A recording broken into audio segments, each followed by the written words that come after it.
ఎక్కడ ఓకే అంటతోని భయపడి చచ్చాను. ఏమంటున్నావే, పిచ్చెక్కిందా? పిచ్చి కాదు, ప్రేమ. చూడకుండా ప్రేమేంటే? నీకు అర్థం కావట్లేదు గానీ ఇది పిచ్చే. ఆ.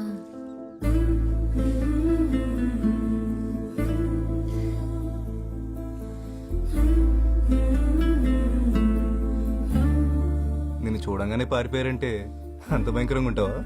హలో బాబు, మా ఊళ్ళో నా ఫోటోతో ఓర్డింగ్ కూడా పెట్టారు తెలుసా? అవునా? నిజంగా అంత అందంగా ఉంటావా? కాదు, ఎత్తుపళ్ళు సప్పడి ముక్కు సరి చేస్తామని చూపించడానికి నా ఫోటో పెట్టుకున్నాను. అదేం కాదులే, అందంగా ఉంటావని అర్థమవుతుంది. ఒక ఫోటో పంపొచ్చు కదా. డైరెక్ట్ గా చూడమంటే నువ్వే కదా సోషల్ సర్వీస్ చేస్తూ రాలేదు. సరే, ఈసారి తప్పకుండా వస్తాను. ఎక్కడ రావాలో చెప్పు. నువ్వు కాదు, నేనే వస్తా.